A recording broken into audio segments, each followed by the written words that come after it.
and welcome to Cadbury Dairy Milk PSL Cricket Hangama presented by Coca-Cola, powered by Dolans, main sponsor TikTok and brought to you by Soul City and Zameen.com. हर पता हमें पता है जी। The PSL season 8 is on going currently. हमने अभी तक जितने भी मैचेस देखे काफ़ी एक्साइटिंग रहे, कुछ थोड़े वन साइडेड भी रहे, लेकिन अभी मुल्तान और कराची में मैचेस खेले जा रहे थे और अब जो है PSL की पहली जो लेग है वो कंप्लीट हो गई है। कल से मैचेस लाहौर में खेले जाएंगे end of course Lahore Qalandars will be in action in front of their home crowd.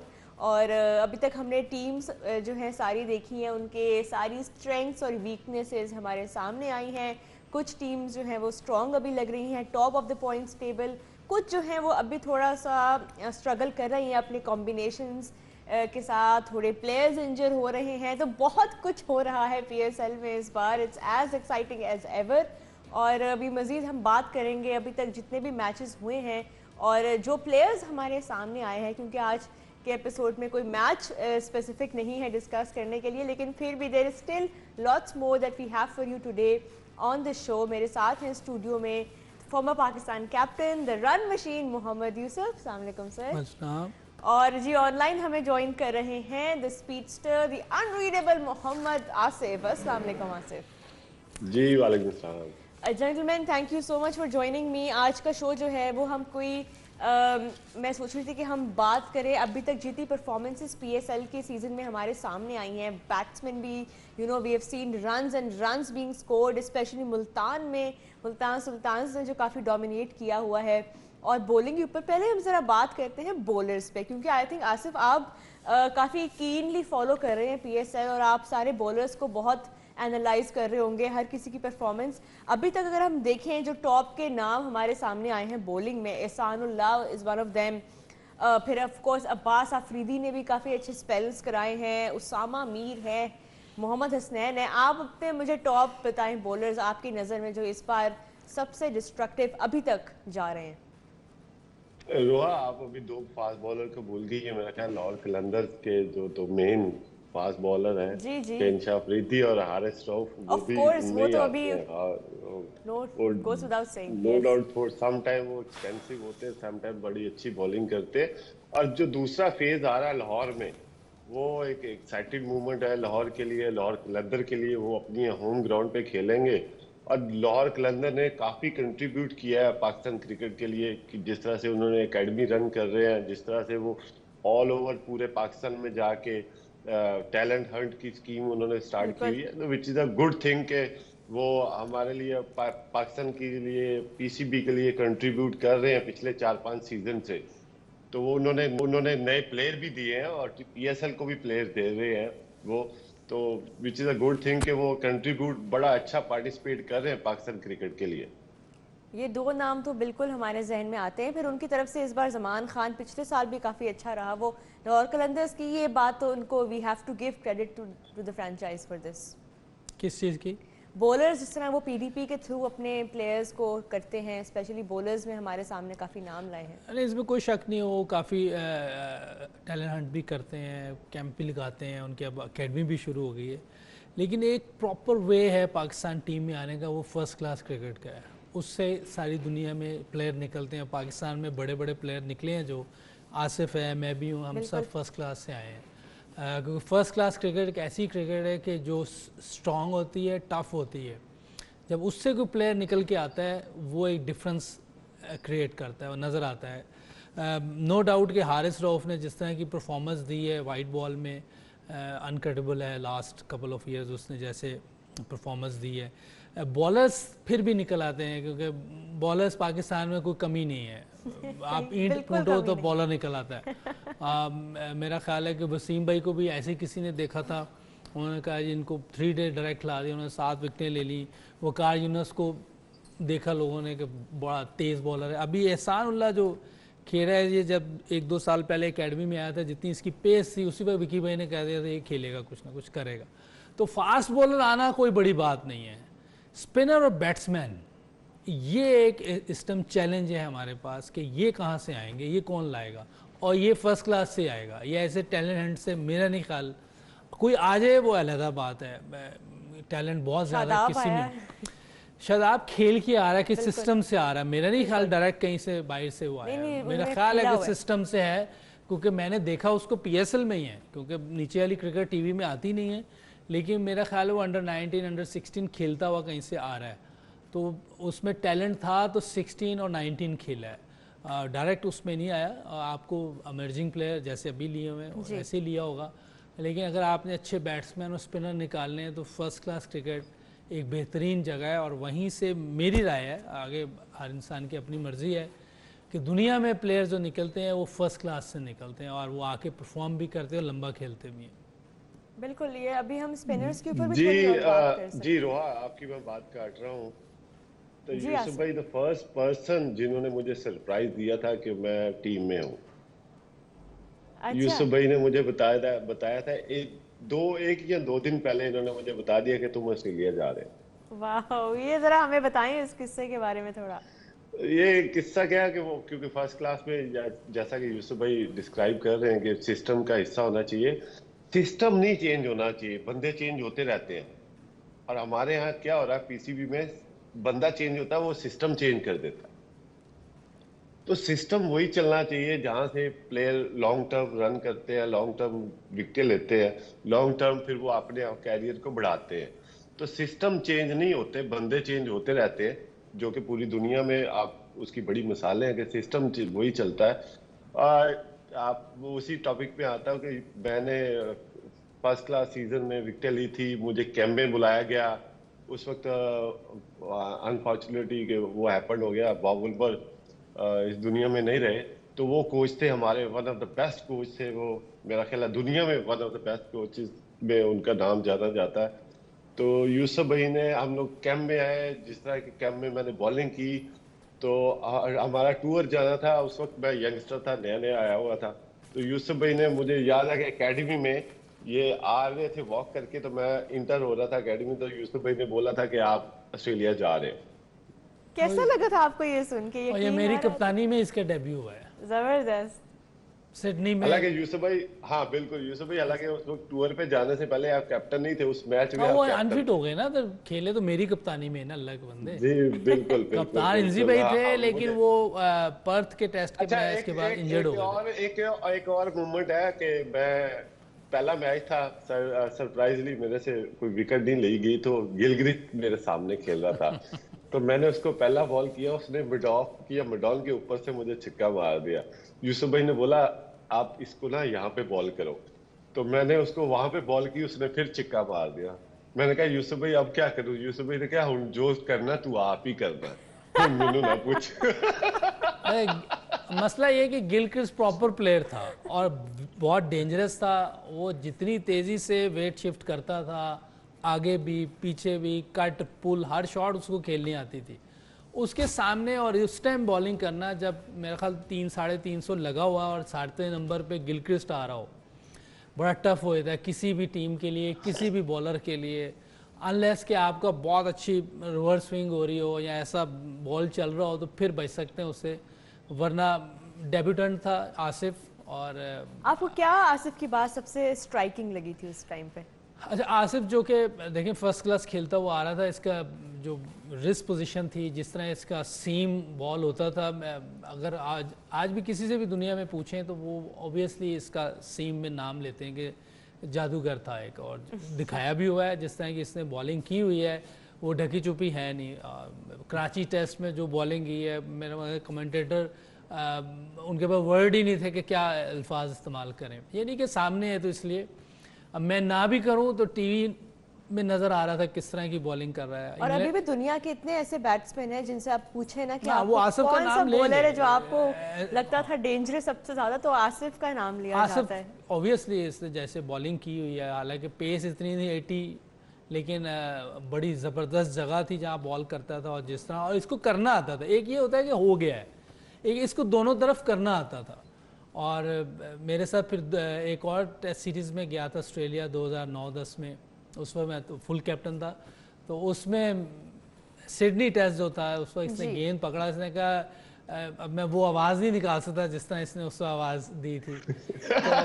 ये तो मैं निकाल दे। नहीं तो इसने कहा मैं अब बॉल अपनी मर्जी से आपको दूंगा। मैंने कहा आप लंच तक बॉलिंग करो भाई, मुझे क्या है। अच्छा। आप बॉलिंग करो, आप बॉलर हो। अच्छा। जब आप थक जाए आप बॉल वापस ले जाओ। और इसने काफ़ी लंबा स्पेल किया और किसी भी टीम के लिए इसका सामना करना मुश्किल काम था। आसिफ, आपने इतने अरसा क्रिकेट खेली और ज़बरदस्त आपके बॉलिंग स्पेल्स अभी भी हम जब देखते हैं ऑनलाइन या याद करते हैं, बहुत सारे स्पेल्स आई एम श्योर आपके माइंड में होंगे। लेकिन अगर मैं आपसे पूछूं कि आपकी नज़र में, आई एम श्योर ये आपसे बहुत लोगों ने ये सवाल किया होगा, लेकिन एक बार फिर हम सुनना चाहेंगे आपकी ज़ुबानी कि आपका फेवरेट स्पेल कौन सा रहा है आपकी नज़र में? काफी स्पेल है, उसमें थोड़ा सा डिस्क्राइब करना थोड़ा मुश्किल हो जाता है कि जैसा कि यूसुफ भाई की बात मैं कंटिन्यूसली करता हूँ कि सिडनी टेस्ट में हम लोग फिर दोबारा गए, क्योंकि पहली सीरीज में मैंने काफी मार खाई थी। एक मैच के बाद मेरा कमबैक नहीं, फिर मैं टीम से आउट हो गया था। तो मुझे वर्ड्स याद हैं। बॉब वुलमर को मैंने उस वक्त वही कोच थे जब मैंने मार खाई थी, और मैंने बोला था ये मेरी जगह है, मैं दोबारा इस जगह पे कमबैक करूंगा, और स्ट्रांगली फिर मैंने करके भी दिखाया। ये होता है believe yourself as a youngster के लिए, कि अपने ऊपर आप बिलीव रखो कि और इतने हार्ड वर्क जरूर करो। क्योंकि कुछ लोग मुझे बोलते हैं मैं नेचुरल बॉलर था। नेचुरल चीजें होती है, गॉड गिफ्टेड होती है, अल्लाह ताला ने मेहरबानी करता है तो आप उस मुकाम पे पहुंचते हो, मगर उसके पीछे हार्ड वर्क भी जरूर होता है। अच्छा आसिफ, आपने ये जो अभी आपने सेल्फ कहा है ना, जिस स्टाइल से लग रहा अमेरिका में बैठे लोगों को पता चल गया जिस स्टाइल से आपने अभी कहा। यूसुफ भाई पकड़ लेते हैं ये बातें वैसे। अच्छा स्टाइल है। मेरे कैप्टन है, मेरे कप्तान है, मेरे बड़े पायनवी ने, तो वो थोड़ा जा मुझे जज कर लेते हैं मेरे साथ। अच्छा हमने खेला हुआ क्रिकेट। यूसुफ भाई और तुसी उस मैच में मेरे से हुआ क्या था कि मैंने नया बॉल करना था और मेरे से एंड चूज गलत हो गया था, अगर आपको याद हो तो। पहले मैच से बॉलिंग कर रहा था सिडनी टेस्ट में। पहले वाले या दूसरे में? सिडनी टेस्ट की बात कर रहा हूँ। नहीं, डेब्यू वाले में या बाद वाली सीरीज में? नहीं, बाद में जो 2008 के 9 में जो था, मेरे से एंड चूज गलत हो गया था। मैंने ही नया बॉल किया था, मगर होता क्या, सम टाइम आप एंड चूज गलत कर लेते हो, सम टाइम आप बॉल गलत चूज कर लेते हो। तो ये छोटी छोटी चीजें होती है जो आपने परफेक्शन में लेके आना। मुझे याद है कि समी उस एंड से लगा था, उसने ऊपर से 3 आउट कर लिए थे। तो मैंने आपसे बोला था कि यूसुफ भी मेरा एंड चेंज करवाए थे। आपने बोला यार वो समी लगा हुआ है, तो जब वो हटेगा तो फिर मैं आपको उधर से लेके आता हूँ। हालांकि मैंने 1 ओवर के बाद वहां उस एंड पे आ गया था, क्योंकि समी ने अपना स्पेल कर लिया था 5-6 ओवर का। तो मैंने कंटिन्यूस रखा, और उस मैच में जो विकेट दिलाने में यूसुफ भाई का बहुत बड़ा कंट्रीब्यूट है, क्योंकि इन्होंने मुझे हटाया नहीं था और मैंने विकेट भी ली। अपने कैरियर के बेस्ट फिगर उस मैच में मैंने दिखाए। उसमें कप्तानी का बड़ा अमलो दखल होता है। I'm sure ये क्रेडिट मैं यूसुफ भाई को दूंगा। बिल्कुल उनको ही जाता है एज कैप्टन। वैसे ये जो अभी इसने बात की ना, जी जी, ये हम चाह रहे हैं कि ये कल्चर खत्म हो जाए। बिल्कुल, हम अभी इस पे आते हैं। यहाँ पे हमें एक नहीं, ब्रेक ये लेनी तो है। इसने तो जो बात की है, लेकिन अब आप चलें वक्फे के बाद हम आपसे ये थॉट आपकी सुनेंगे। यहाँ पे एक ब्रेक लेते हैं, ब्रेक के बाद वापस आते हैं।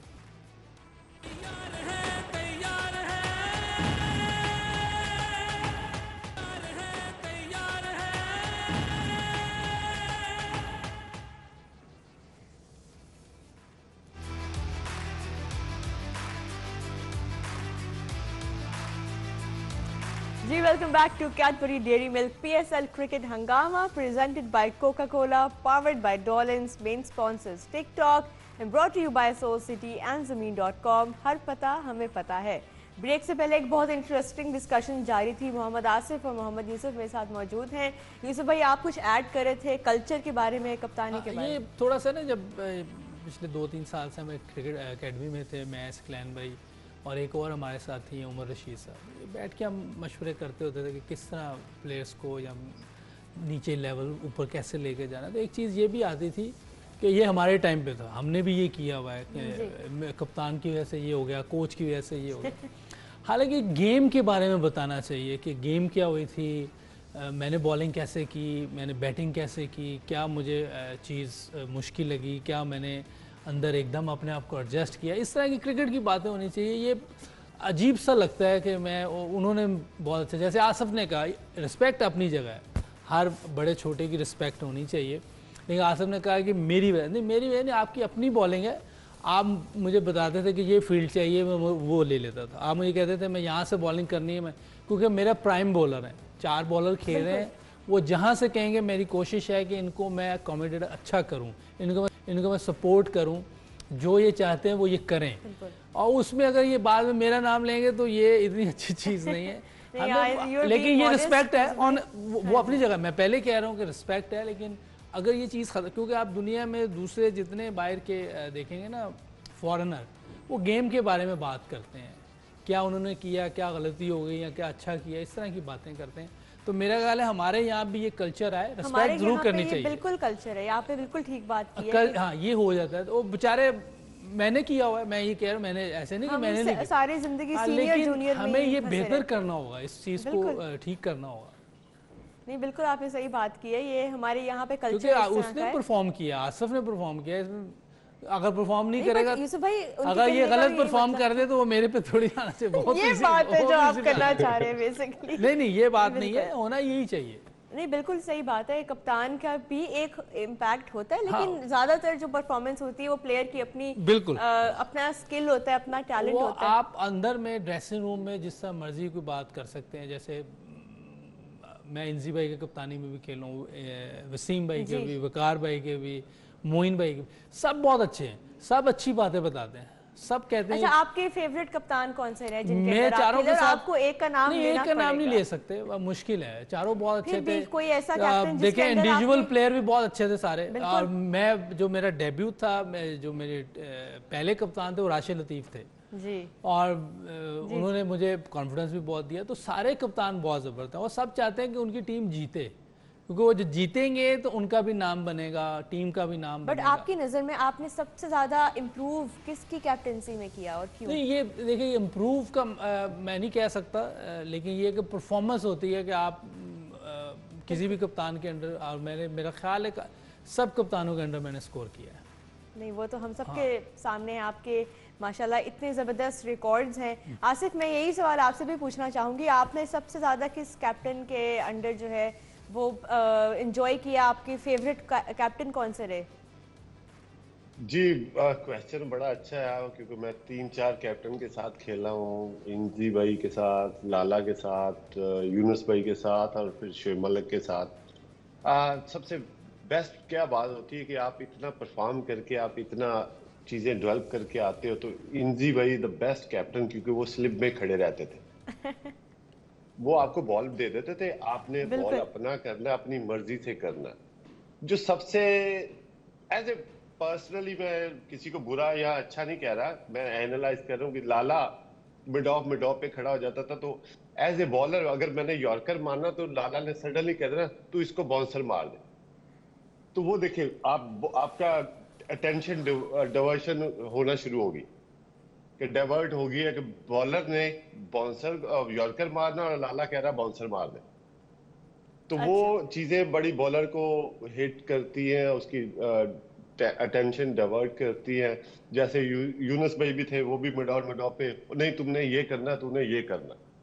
तो एज ए कैप्टन मैं इंजी भाई को हाईली रेट करूंगा कि इंजी भाई आराम से स्लिप में खड़े हो जाते थे और बॉल आपको दे देते थे कि जो तूने करना है तू कर, और हमेशा बॉलर अपनी मर्जी, क्योंकि वो इतनी क्रिकेट खेल के आ चुका होता है, उसको पता होना चाहिए कि मेरी अपनी ये जगह है, मैंने बॉल कैसे करना है, मैंने इस बैट्समैन को हैंडल कैसे करना। तो जो captain as a mid off पे, हाँ समटाइम आपको समझाने आना चाहिए, वो समटाइम बॉलर भी रॉन्ग हो सकता है, मगर आप सडनली ये नहीं कह सकते हर बॉल पे आपको कि नहीं तूने ऐसे करना है। बॉलर की एक अपनी मर्जी होती है और कैप्टन की एक अपनी मर्जी होती है। तो जो बॉलर के हाथ में बॉल है उसको 100% देने के लिए कोशिश करनी है, उसको बैकअप एज ए कैप्टन करना चाहिए। जो कि 2-3 चीजें मुझे बहुत बुरी लगी एज ए बॉलर। आपकी भी यही कोशिश थी कि आप अच्छी बॉलिंग करें, विकेट्स लें, और हर किसी की अपनी प्लानिंग होती है, कैप्टन की भी, बॉलर की भी। यूसुफ भाई हम अभी कैप्टनसी पे बात कर रहे हैं, आपकी नज़र में एक आइडियल कैप्टन को इस फॉर्म में, अगर हम T20 बिकॉज अभी PSL चल रहा है तो हम उसी की बात करते हैं कि T20 फॉर्मेट में आइडियल कैप्टनसी किस तरह की होनी चाहिए जब आपके पास 20 ओवर हैं और आपके पास जो है बहुत कम मार्जिन है गलतियों का? किस तरह की कैप्टनसी आजकल आइडियल है? ये तो बड़ा मुश्किल होएगा किस तरह कप्तान होना चाहिए, ये तो बहुत टफ है, क्योंकि हर तरह के कैप्टन हमारे पास्ट में हमने जो देखे हैं ना, जिन्होंने कप्तानी की बड़े अच्छे तरीके से, कूल होकर, और जो डिसीजन भी लेते थे बड़े ज़बरदस्त, उसमें धोनी नंबर 1 था। No doubt. धोनी का स्टाइल बहुत ज़बरदस्त है, कोई भी सिचुएशन आ जाती, ये नहीं कि प्रेशर में नहीं होता था, लेकिन उसने कंट्रोल किया होता था अपने पे कि टीम पर प्रेशर ना जाए। ये बहुत अच्छी थी चीज़, और वो कभी भी प्लेयर्स पे शाउट नहीं करता था, कोई अच्छा कर रहा है या बुरा कर रहा है, काम रहता था, और नज़र आ रहा होता था कि वो प्रेशर में और कुछ चीज़ें सोच रहा है। और हर फॉर्मेट में हर वो ऐसे ही फॉर्मेट में, करते ये थे। नहीं कि सिर्फ T20 में, और T20 में पहला वर्ल्ड कप जीतने वाला, पहला वर्ल्ड कप वो जीते, फिर कप्तान है, 50 ओवर जीते, वाहिद कप्तान है जो तीनों वर्ल्ड कप जीता हुआ है, जबरदस्त। और मेरे ख्याल चैंपियंस ट्रॉफी भी जीता जी, हुआ है। जी। तो वो उसको जाता है क्रेडिट कि वो जिस तरह लेके चलता है। मुझे उसकी कप्तानी बहुत अच्छी लगी। पाकिस्तान से बाहर अगर किसी को करना है, अगर आइडियल किसी को करना है, होना ऐसे ही चाहिए, क्योंकि कोई भी प्लेयर जानबूझ के गलती नहीं करना चाहता, वो भी चाहता है कि वो परफॉर्म करे, अच्छा खेले, लोग उसको प्रेज करें, स्टार बने वो। अगर किसी से गलती हो जाती है तो आप ड्रेसिंग रूम में जाके या वैसे कर सकते हैं।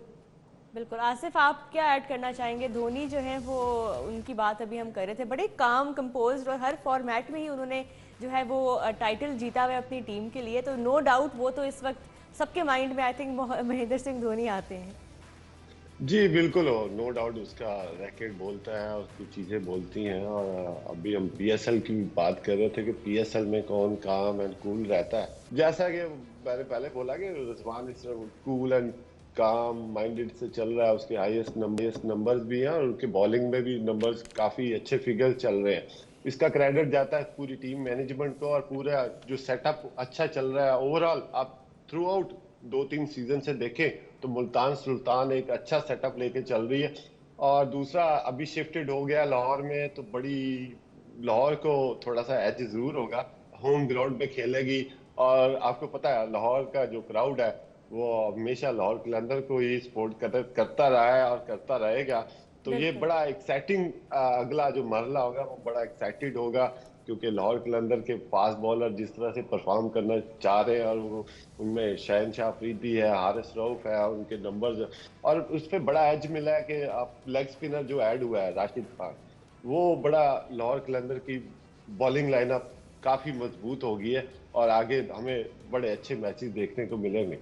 जी बिल्कुल। कज़ाफ़ी स्टेडियम में जो फैंस हैं, शायकीन हैं, वो भी आएंगे, हाउसफुल कर, और अभी लाहौर के मैचेस भी होने हैं, अभी पिंडी के मैचेस भी होने हैं, और रावलपिंडी के भी जो फैंस हैं वो किसी से कम नहीं है।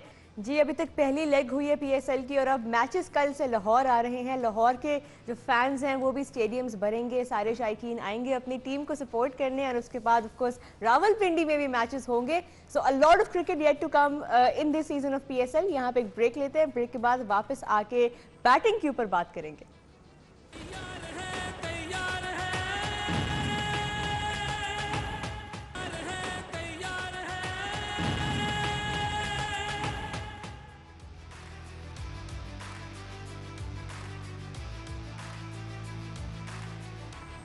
जी welcome back to Cadbury Dairy Milk PSL cricket Hungama presented by Coca-Cola, powered by Dolans, main sponsors TikTok and brought to you by Soul City and Zameen.com। हर पता हमें पता है। हम आज के एपिसोड में बात कर रहे हैं अभी तक जितने मैचेस पीएसएल के हुए हैं उनकी परफॉर्मेंसेस के बारे में, कौन से ऐसे प्लेयर्स हैं जो थोड़े स्टैंड आउट कर रहे हैं। बॉलिंग में हमने बात की थी अभी ब्रेक से पहले, आसिफ ने भी बड़े मज़े की बातें बताई। अब अगर हम बैटिंग के ऊपर आएँ थोड़ी, तो जो प्लेयर्स इस वक्त टॉप के जा रहे हैं जी, Mohammad Rizwan, Rilee Rossouw, Shoaib Malik, Guptill century उन्होंने की थी, तो ये कुछ नाम हैं जो अभी तक हाई स्कोरिंग जा रहे हैं। As you know, keeping in mind कि उनका स्ट्राइक रेट भी जो है वो कॉम्प्लीमेंट कर रहा है उनकी बैटिंग परफॉर्मेंस को। So it's not just them scoring runs, but it's them doing so at a good pace and providing that impact that you need in your batting in T20s। Yusuf भाई, अभी तक की batting के अगर आप देखें 200 भी हुए हैं स्कोर्स टीम से, 200 के करीब भी आए हैं, तो ओवरऑल जो है वो बहुत लो स्कोरिंग नहीं गया पीएसएल सो फार। अच्छा, जैसे आपने कहा रिजवान बहुत ज़बरदस्त फॉर्म में है और टॉप पे जा रहा है, रिलो रोसो वो भी बहुत अच्छा खेल रहा है, शुएब मलिक के भी काफ़ी रन्स हैं, और इसी तरह मार्टिन गुप्टिल का भी उतने ही रन्स हैं। दोनों का स्ट्राइक रेट भी अच्छा है, मलिक की एवरेज भी बहुत अच्छी है। तो कुछ ऐसी परफॉर्मेंसेस हैं जो टॉप पर हैं। इमाद वसीम को मिस नहीं कर सकते क्योंकि नीचे खेलते हैं और ऑलराउंडर हैं, उसके बावजूद उसकी एवरेज 60 की और 171 का स्ट्राइक रेट है। तो बहुत टॉप की परफॉर्मेंस इसकी भी है। कॉडमर ने सिर्फ एक ही इनिंग अच्छी खेली है, बाकी 2-3 मैचेस में वो स्ट्रगल कर रहा है। देखें आगे कैसे खेलते हैं, बाकी किसी का 100 है, किसी का कुछ है। वही है, ये वही नाम है ना यूसुफ भाई, जो थोड़े से हमें ऑलरेडी पता थे कि इनकी तरफ से स्कोर होगा, लेकिन जिस तरह बॉलिंग में हमारे पास एहसानुल्लाह आए हैं, अब्बास अफरीदी, इस तरह के नाम सामने आए हैं, बैटिंग में आपको क्यों लगता है कि अभी तक, क्योंकि ताहिर बेग की हमने एक इनिंग अच्छी देखी है, साइम अयूब की काफ़ी बात हुई है, but overall we have not yet found an emerging player जो बैटिंग में उस तरह से स्कोर करता हो? देखिए, अगर इमर्जिंग प्लेयर में देखना है कि जो आगे चल के पाकिस्तान को सर्व कर सकता है, वो मुझे साइम अयूब लग रहा है। और एक लड़का और है, उसको मौका नहीं मिला अभी तक, या तो उसकी बैड लक है क्योंकि वो उसी टीम में है जिसमें साइम अयूब भी खेल रहा है और हारिस भी खेल रहा है। Babar Azam obviously best player है, तो वो तो बाहर हो ही नहीं सकता, और हारिस भी जिस तरह खेल रहा है, तो वो मुझे लग रहा है कि सारे मैचेस बेंच पे ही ना गुजार दे, उसके साथ भी ज्यादती हो जाएगी। लेकिन किसकी बात करें?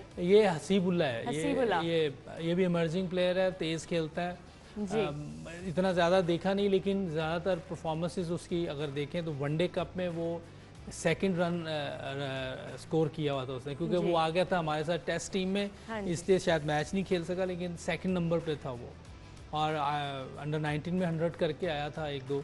तो वो प्लेयर एक ऐसा है कि शायद उसको जब मौका मिलेगा तो वो भी एक चांस लगता है कि आगे कभी पाकिस्तान को सर्व कर सके, लेकिन जब तक नहीं मिल रहा उस वक्त तक आपके पास बड़े प्लेयर टीम में है, बाबर आजम है, उससे सीखें कि किस तरह इनिंग बिल्ड करनी है, कैसे अपने आप को लेके चलना है, और दूसरे लड़के इनकी टीम में जो सीनियर हैं उनसे सीखना चाहिए इनको। बिल्कुल। आसिफ, आपको सबसे ज़्यादा किसने इम्प्रेस किया अभी तक बैटिंग में पीएसएल में? जी नो डाउट, जैसे नंबर यूसुफ भाई ने बताए हैं तो चल ही रहे हैं और लेके चलते हैं टीम के साथ, मगर ये जो एडिशन हो रहा है ये हो रहा है अब लाहौर और रावलपिंडी में। यहाँ पे वेदर थोड़ा सा चेंज होगा, ऑब्वियसली कि थोड़ी सर्दी ज़्यादा होगी, पिचेस चेंज होंगी।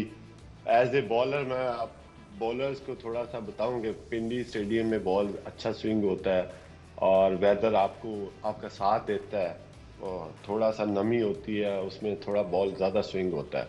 तो फरवरी के महीने में हम भी जो हमारी डोमेस्टिक चल रही थी, तो जब भी हम पंजाब में खेलते थे तो गेंद अच्छा स्विंग होता है, और ये इसका जो यंगस्टर है, फास्ट बॉलर है, उनको फ़ायदा उठाना चाहिए। वेदर क्योंकि कराची में थोड़ा मौसम हार्ड होता था, अभी थोड़ा सा चेंज हुआ है कि ड्यू फैक्टर वहाँ पे कभी नज़र नहीं आया, तो इस दफ़ा ज़रूर हुआ है।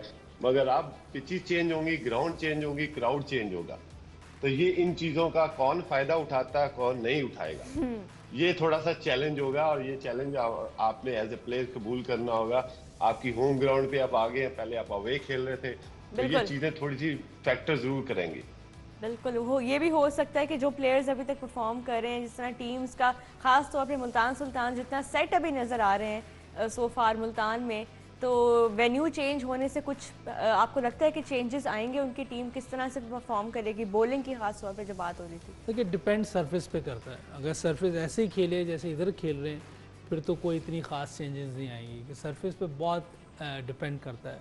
क्योंकि अगर बॉल थोड़ा सीम हुआ, जैसे आसिफ कह रहा है कि पिंडी में थोड़ा सा मौसम जो है लाहौर से भी ज़्यादा ठंडा होता है, 2-3 टेम्परेचर का फ़र्क होता है, लेकिन अगर विकेट ही बिल्कुल फ्लैट हुई, जैसे कि हमारे टेस्ट मैच में थी कि पहले दिन ही 500 रन बन गए थे, तो फिर तो मेरा ख्याल है कि बैट्समैनों के लिए मज़ा है। वैसे तो क्रिकेट ये T20 या वनडे क्रिकेट जो है बैट्समैनों के लिए, बॉलर्स आते हैं बेचारे, मार खाते हैं, वापस चले जाते हैं। जो बहुत स्किलफुल होता है वो कुछ बचता है, वरना उसको भी 30-40 रन से उसको भी पड़ जाते हैं। 10 रन देना तो इन विकेटों पे मेरा ख्याल है कि मैं समझता हूँ फिर भी अच्छी बॉलिंग है, जिस तरह की विकेटें होती हैं, जिस तरह के चीज़ें चल रही हैं। डिपेंड, अगर सीम हुआ, वेदर में कुछ नमी हुई, तो फिर शायद ऊपर से 6 ओवर्स में कुछ टफ हो इनको, वरना और होना चाहिए ना, मतलब हमारे लिए भी, व्यूअर्स के लिए, ऑडियंसेस के लिए भी एक इवन कॉन्टेस्ट हो ना बिटवीन बैट एंड बॉल। ये तो नहीं हो सकता, ये होना चाहिए, हो नहीं सकता, क्योंकि क्रिकेट बहुत कमर्शलाइज हो गई है।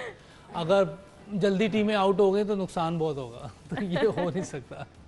ये प्योर बैट्समैनों के लिए वाइट बॉल क्रिकेट। फिर भी चले, वही है कि पाकिस्तान में हमें इतने फास्ट बॉलर्स वैसे ही हर साल नज़र आते हैं, इमर्जिंग कैटेगरी से जो पीएसएल में भी हमें नज़र आते हैं, फिर बाद में इंटरनेशनल लेवल पे भी वो हमारे लिए परफॉर्म करते हैं। अभी तक बैट्समैन, हालांकि पीएसएल के थ्रू हमें सिर्फ एक आधा ही आई थिंक फ़खर जमान का नाम आता है माइंड में, और उसके अलावा कोई ऐसा बैट्समैन पीएसएल ने अभी तक 8 सीज़न हो गए हैं, we are yet to find someone, you know, specially जो हमारे नंबर 5-6 का जो बैट्समैन है T20 में भी, वनडेज में भी, we are yet to find someone through PSL. Bowlers no doubt, हमने इस तरह पहले भी बात की कि पाकिस्तान में तो इतनी एक्सेस है फास्ट बॉलर्स की, सीम बॉलर्स की। Spinners no doubt Shadab Khan एक अच्छी फाइंड थे, नो डाउट कि वो पीएसएल के थ्रू हमारे सामने आए, बट उससे पहले भी उन्होंने काफ़ी क्रिकेट खेली हुई है। हसन अली भी है, उनका भी हम यू नो उन प्लेयर्स में नाम सारे लेते हैं खेलते हुए आ रहे हैं फर्स्ट क्लास या कोई क्रिकेट, लेकिन जो आपने कहा ना नंबर 5-6 हम ढूंढ रहे हैं, तो 5-6 तो बारी नहीं मिलती, तो वो आएगा कहाँ से? तो आप मुझे बताएं कि प्लेयर बनेगा कहाँ से फिर वो? या तो फिर आप, ये तो प्राइवेट लोग हैं, उनको क्या कहें हम, उनकी अपनी टीम है, मैचेस प्लेयर फिर फर्स्ट क्लास से बनेगा। लेकिन ये आपकी बात बिल्कुल ठीक है कि बारियां आनी चाहिए ताकि उस नंबर पे जो हमारा फिनिशर का रोल कोई ना कोई प्ले कर सके। आजम खान एक माइंड में आते हैं नाम, उन्होंने काफ़ी अच्छी परफॉर्मेंसेस अपनी पूरी दुनिया में उन्होंने लीग्स खेली है, अब पीएसएल में भी अच्छा खेल रहे हैं, यूनाइटेड के लिए काफ़ी अच्छा एडिशन है।